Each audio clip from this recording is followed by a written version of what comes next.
The rabbit house, Himachal की वादियों में बसी कहानी। Film the rabbit house Himachal Pradesh की खूबसूरत वादियों में फिल्माई गई है। यह एक नवविवाहित की कहानी है जो ओसीडी ग्रस्त अपने पति के साथ सीमित विवाह जीवन में अपनी आज़ादी तलाश रही है। यह फिल्म मानसिक स्वास्थ्य, सामाजिक मान्यताओं और व्यक्तिगत स्वतंत्रता जैसे अहम मुद्दों को छूती है। फिल्म के निर्देशक वैभव कुलकर्णी ने कहा, सिर्फ एक कहानी नहीं बल्कि उन मुश्किलों पर चर्चा है जिनके बारे में अक्सर लोग बात नहीं करते। हिमाचल की सुंदरता ने हमारी कहानी को और गहराई दी है। अमित रियान, जो सत्या 2 और फिल्म राजवाड़े एंड सन्स में अपने बेहतरीन अभिनय के लिए जाने जाते हैं, पुणे के दर्शकों के बीच उनकी लोकप्रियता काफ़ी है। प्रेस कॉन्फ्रेंस में उन्होंने अपने जुड़ाव के बारे में बात करते हुए कहा, यह शहर मेरे दिल को छूता है, मेरे दिल के बहुत करीब है। पुणे के लोगों ने हमेशा ही मेरी मराठी फिल्मों को सहारा है। द रैबिट हाउस मेरे लिए बहुत खास प्रोजेक्ट है और इसे यहाँ लाकर मुझे बहुत खुशी मिल रही है। फिल्म में अमित ने ओसीडी से जूझते एक पति का किरदार निभाया है। इस भूमिका को लेकर उन्होंने कहा, यह मेरी सबसे चुनौतीपूर्ण भूमिकाओं में से एक है। इसने मुझे इन भावनात्मक गहराइयों में जाने का मौका दिया जहां मैं पहले कभी नहीं गया था। मुझे उम्मीद है कि दर्शक हमारे किरदारों की कहानी से जुझाव महसूस करेंगे। द रैबिट हाउस ने पहले ही अंतर्राष्ट्रीय मंच पर सफलता हासिल कर ली है। इस फिल्म को 2024 के अकॉर्ड कंपटीशन में फीचर फिल्म कैटेगरी में अवार्ड ऑफ मेरिट मिला है और चौरी चौरा अंतर्राष्ट्रीय फिल्म महोत्सव में सर्वश्रेष्ठ फीचर फिल्म का पुरस्कार भी जीता है। अमित रियान को सर्वश्रेष्ठ अभिनेता का सम्मान भी मिला है। कृष्णा पांड्रे और सुनीता पांड्रे द्वारा निर्मित और वैभव कुलकर्णी द्वारा लिखित, निर्देशित और संपादित यह फिल्म 20 दिसंबर 2024 को सिनेमाघरों में रिलीज होने वाली है। प्रामाणिकपणे केलेली कलाकृती आहे आणि ती 20 डिसेंबरला रिलीज होते।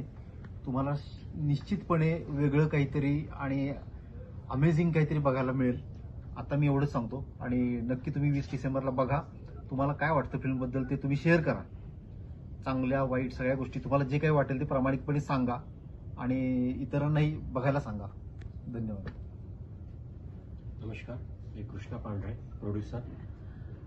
पिक्चरचं जॉनर फारच उत्तम आहे आणि आमच्या कलाकारांनी फार मनातून काम केलेलं आहे ते, त्यामुळे लोकांना मी आवाहन करतो की त्यांनी चित्रपटगृहात जाऊन हा पिक्चर आवर्जून बघावा, मजा येईल त्यांना। नमस्कार, मी सुनीता पांढरे, रॅबिट हाऊसची निर्माती।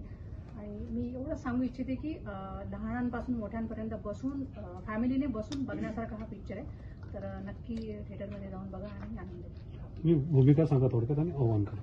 ठीक आहे। नमस्कार, मी अमित रियान।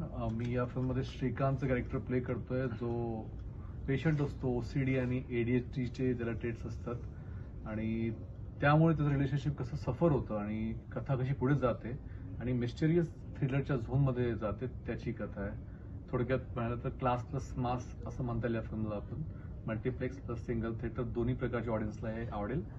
मॉडर्न प्रेझेंटेशन आहे आणि content wise it has very good depth. नमस्कार, तुझं कॅरेक्टर बूम तिकडे ठेवूयात का?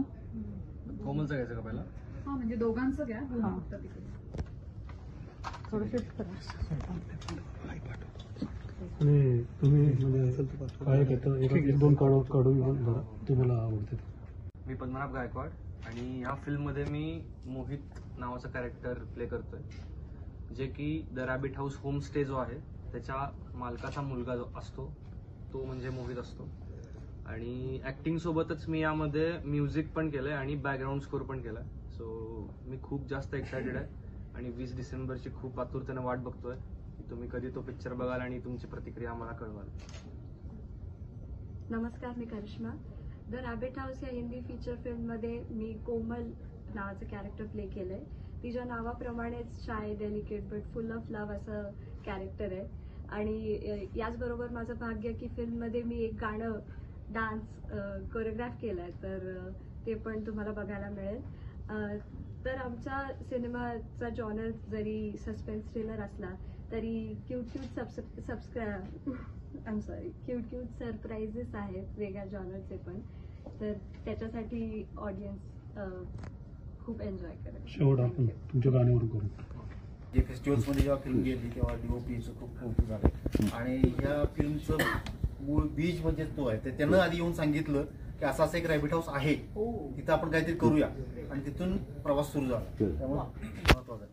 आणि त्याच्या बरोबरीनं खांद्याला खांदा लावून काम करणारा Abhi Hazare, camera associate DOP Suresh Kumbhar, त्याने पण हा ऍक्टर आहे, पोलीस तुम्ही बघितलेला असेल तो हा आहे. त्याने मेकअपची जबाबदारी सांभाळली, आर्टची पण. त्याला बेस्ट आर्ट डिरेक्टर अवॉर्ड पण मिळाले सिने ड्रीम्स मध्ये. अजून कोण ही कॉस्ट्युम डिझायनर आहे, सगळे कॉस्ट्युम्स.